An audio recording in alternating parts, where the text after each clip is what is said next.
ગુજરાતમાં મતદાનને ફક્ત 4 દિવસ બાકી. ગુજરાતમાં ચૂંટણીનો જામ્યો જોરદાર જંગ. મતદાનને ફક્ત 4 દિવસ બાકી છે અને મુખ્ય રાજકીય પક્ષોએ પ્રચારમાં એડી ચોટીનું જોર લગાવ્યું. આજે મુખ્ય રાજકીય પક્ષ ભાજપ અને કોંગ્રેસના રાષ્ટ્રીય અધ્યક્ષના ગુજરાતમાં ધામા છે.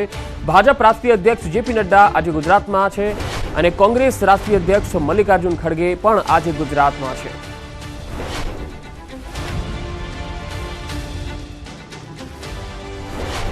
જેપી નડ્ડા આજે પણ અલગ અલગ લોકસભા બેઠકો પર પ્રચાર કરવાના છે. સાંજે તેઓ કચ્છમાં પણ છે. આજે 3 વાગે તેઓ પ્રચંડ પ્રચાર કરવાના છે. સવારે 11 કલાકે દાહોદમાં જશે, ત્યાં જનસભાને તેઓ સંબોધવાના છે. ત્યારબાદ બપોરે 1 વાગે અમદાવાદમાં જે મતદારો છે તેમની સાથે સંવાદ કરશે, બેઠક કરશે. સાંજે 5 વાગે તેઓ કચ્છના ગાંધીધામમાં એક રોડ શો યોજવાના છે અને ત્યાર પછી રાત્રે 8 કલાકે ગાંધીધામમાં કાર્યકર્તાઓ સાથે સંવાદ કરશે.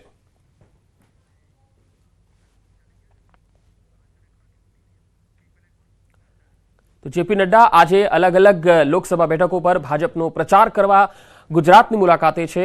હવે વાત કરીએ કોંગ્રેસના અધ્યક્ષ મલ્લિકાર્જુન ખડગેની. તો કોંગ્રેસના રાષ્ટ્રીય અધ્યક્ષ મલ્લિકાર્જુન ખડગે પણ આજે ગુજરાતના પ્રવાસે છે. આજે મલ્લિકાર્જુન ખડગેના પ્રવાસની જો વાત કરીએ તો સાંજે 7:30 કલાકે તેઓ અમદાવાદમાં જનસભા સંબોધશે.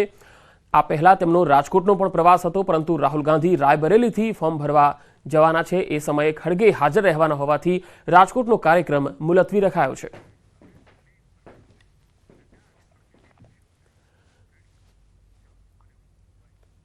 તો બે મુખ્ય પાર્ટી અને બંને મુખ્ય પાર્ટીના જે અધ્યક્ષો છે તેઓ આજે ગુજરાતમાં છે. એક તરફ જેપી નડ્ડા ભાજપના અધ્યક્ષ, જેઓ ગુજરાતમાં અલગ અલગ જગ્યાઓ પર જનસભા સંબોધવાના છે, તો બીજી તરફ સાંજે મલ્લિકાર્જુન ખડગે અમદાવાદની મુલાકાતે આવશે. 7:30 વાગે તેઓ અમદાવાદમાં એક સભાને સંબોધન કરશે.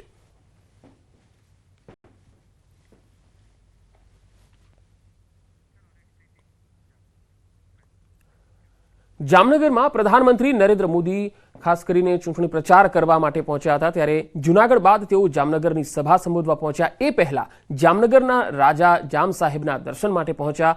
અહીં જામ સાહેબે તેમને પાઘડી પહેરાવીને આવકાર આપ્યો. પીએમ મોદી અને જામ સાહેબે એકબીજા સાથે મુલાકાત કરી. તે બાદ તેઓ સભા સ્થળ પર પહોંચ્યા હતા અને અહીં સભામાં પણ તેઓએ આ પાઘડીનો ઉલ્લેખ કર્યો હતો. પીએમ નરેન્દ્ર મોદીએ આ પાઘડી ઉતારાય તેમ નથી એવી વાત પણ કરી હતી.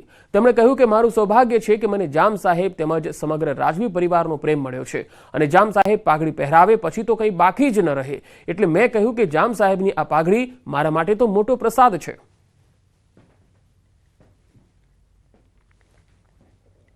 તો પીએમએ જામ સાહેબ સાથે ખાસ મુલાકાત કરી અને જામ સાહેબે પીએમ મોદીને પાઘડી પહેરાવી હતી અને મંચ પરથી પીએમએ આ વાતને લઈને મુદ્દો પણ મૂક્યો હતો કે જામ સાહેબની આ પાઘડી મારા માટે એક મોટો પ્રસાદ છે. જ્યારે જામનગરની મુલાકાતે અને જામનગરમાં એક જનસભાને જ્યારે તેઓ સંબોધવા ગયા હતા એ પહેલા તેમણે જામ સાહેબ સાથે મુલાકાત કરી હતી અને આ મુલાકાતને તેમણે ખૂબ જ ખાસ ગણાવી હતી.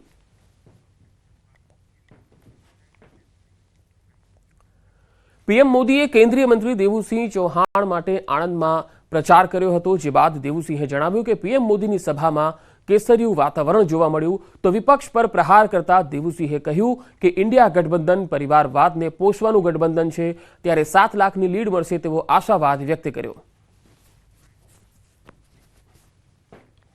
182 માંથી 156 જીત્યા પછી પણ કેટલાક ધારાસભ્યો ગુજરાતમાં આવે અને એની એવી જ અસર ખેડા જિલ્લામાં જે નાના મોટા આગેવાનો, પૂર્વ ધારાસભ્યો, આ બધા જ લોકો કોંગ્રેસમાં હતા એ ધીરે ધીરે કોંગ્રેસમાં ગયા. બધા જ આગેવાનો એક સાગમટે જ્યારે આવી રીતે આખા જિલ્લામાં કોંગ્રેસ નામશેષ થઈ ગયો હોય, સંગઠન શક્તિ ભાજપની ખૂબ હોય, સામે પણ ત્યારે ચિંતા પણ કરવી પડે, ઓવર કોન્ફિડન્સમાં પણ નહીં રહેવાય. પરંતુ મને વિશ્વાસ છે કે 2014માં 2,33,000ની લીડ હતી, 2,32,901. 2019માં 3,68,000ની લીડ હતી. આજે 2024માં એને ડબલ કરીને અમે 7 લાખને ક્રોસ કરીશું એવો વિશ્વાસ છે. સમાચારોનો પ્રવાહ લગાતાર જારી રહેશે. હાલ રોકાઈશું એક વિરામ માટે.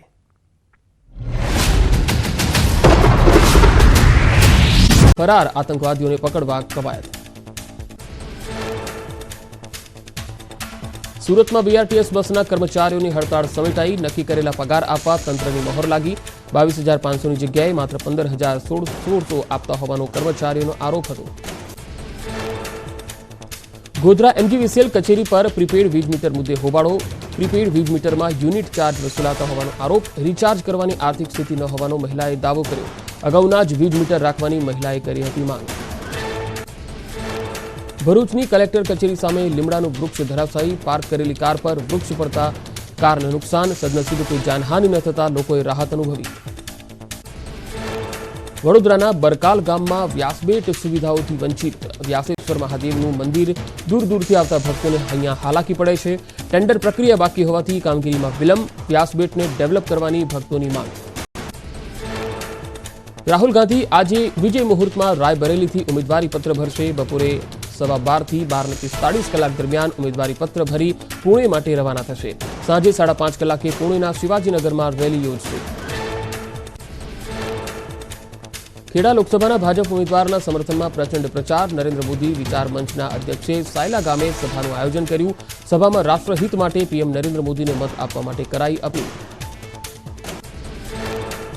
છોટાઉદેપુર બેઠક પર કોંગ્રેસ ઉમેદવાર સુખરામ રાઠવાનો પ્રચાર. રાજપીપળાના ગાંધી ચોકમાં ગાંધીજીને પુષ્પમાળા અર્પણ કરી રોડ શોનું આયોજન કર્યું. રોડ શો દરમિયાન તેમણે ભાજપનું મનોબળ તૂટી ગયું હોવાનો આરોપ પણ મૂક્યો. સુરતમાં કોંગ્રેસ ઉમેદવાર નિલેશ કુંભાણી ફરી ચર્ચામાં. પહેલા કુંભાણીએ મીડિયા સમક્ષ મોટો ઘટસ્ફોટ કરવાની વાત કરી. બાદમાં નાદુરસ્ત તબિયતના કારણે પ્રેસ કોન્ફરન્સ કેન્સલ કરાઈ હોવાની મળી જાણકારી. હોબાળાની આશંકાએ કુંભાણીના ઘરે બંદોબસ્ત ગોઠવાયો. રાજકોટ બેઠકના ભાજપ ઉમેદવાર પરસોત્તમ રૂપાલાએ લેઉવા પટેલ સમાજના ઉદ્યોગપતિ અને વેપારી અગ્રણીઓ સાથે મુલાકાત કરી. ઉદ્યોગપતિ ચંદુભાઈ વિરાણીના ઘરે મુલાકાત કરી. આ સમયે વિઠ્ઠલભાઈ દડુક, વલ્લભભાઈ સતાણી સહિતના ઉદ્યોગપતિઓ હાજર રહ્યા. બનાસકાંઠામાં મતદાન વધારવા વિધાનસભાના અધ્યક્ષ શંકર ચૌધરીની અનોખી પહેલ. થરાદ મત વિસ્તારના 11 ગામો માટે કરાઈ વધુ અને સારા મતદાનની હરીફાઈની જાહેરાત.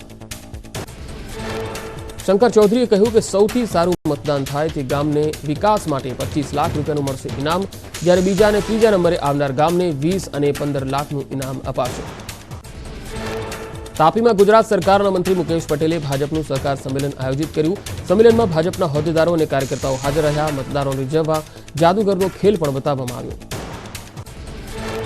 ચૂંટણી પ્રચારના અંતિમ તબક્કામાં કાર્યકર્તાઓને બૂથ લેવલ પર લોકોના ઘરે ઘરે જઈ જે તે મતદારોની સમસ્યાઓ જાણી હતી. પ્રભુ વસાવા 5 લાખની જંગી લીડથી જીતશે તેવો વિશ્વાસ પણ વ્યક્ત કર્યો. ગોધરામાં ડોર ટુ ડોર કેમ્પેઇન સાથે જાદુગરના માધ્યમથી ભાજપ કાર્યકર્તાઓએ વિકાસની ગાથા દર્શાવી. ગરમીને કારણે કાર્યકર્તાઓએ મોડી સાંજે પ્રચાર કર્યો. ગરમાગરમ ભજીયા અને ચાની ચુસ્કી સાથે પ્રચાર કર્યો. છોટાઉદેપુર લોકસભા બેઠકના ઘુગંબા, હાલોલ અને જાંબુઘોડા વિસ્તારમાં ભાજપનો જંગી પ્રચાર. ઘુગંબામાં ભાજપ ઉમેદવાર જસુભાઈ રાઠવાએ ચૂંટણી સભા સંબોધી તો જસુભાઈ રાઠવાએ 5 લાખની જંગી લીડથી જીતવાનો વિશ્વાસ વ્યક્ત કર્યો. રાજકોટના ઉપલેટામાં રોડ શો યોજાયો. પોરબંદર બેઠકના ભાજપ ઉમેદવાર મનસુખ માંડવિયાનો રોડ શો યોજાયો. 50 જેટલી 4 વ્હીલના વિશાળ કાફલા સાથે રોડ શો યોજાયો હતો. ઠેર ઠેર મનસુખ માંડવિયાનું સ્વાગત. અરવલ્લીમાં કોંગ્રેસ ઉમેદવાર તુષાર ચૌધરીના સમર્થનમાં કોંગ્રેસની જાહેર સભા યોજાઈ. માલપુરના મોરડુંગરીમાં સભા યોજાઈ. કોંગ્રેસ પ્રદેશ પ્રમુખ શક્તિસિંહ ગોહિલે સભા સંબોધી. સાબરકાંઠા બેઠક પર કોંગ્રેસનો જંગી પ્રચાર.